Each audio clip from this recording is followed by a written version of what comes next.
Nangayo na og augmentation sa mga nurses ang Southern Philippines Medical Center gikan sa AFP o BFP tungod sa nagkadagang kaso sa COVID-19.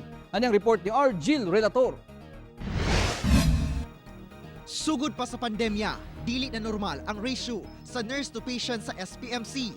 Ang saktong ratio anaa sa usa ka nurse sa 8 ka mga pasyente.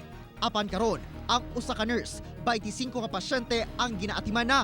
Nagsulat ko kay Secretary Galvez to recall the Armed Forces of the Philippines nurses and doctors kay nagtabang man to sila since November. So naghawa sila katong time of buwan this year na nagbubo po ng among data na below 50%.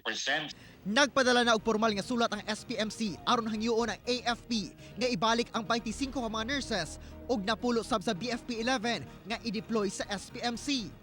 Maog mga nurses na deploy na kaniadto sa SPMC diyang misaka ang kaso sa COVID-19 sa syudad. Nagkulang na ang personahe sa ospital tungod 30 na ka mga nurses ang mi-resign. Hinoon, nagpabilin pa kunong manageable ang sitwasyon karon sa SPMC luyo sa kadaghan sa mga pasyente. Nag-resign because of because of work outside the country. So wala sila nag-resign because of COVID but because of opportunity outside the country. Padayon karon ang hiring sa SPMC sa mga nurses, diin minus ng requirements ug matag semana dunay interview sa mga aplikante. Ako si R. Jill Relator para sa One Mindanao.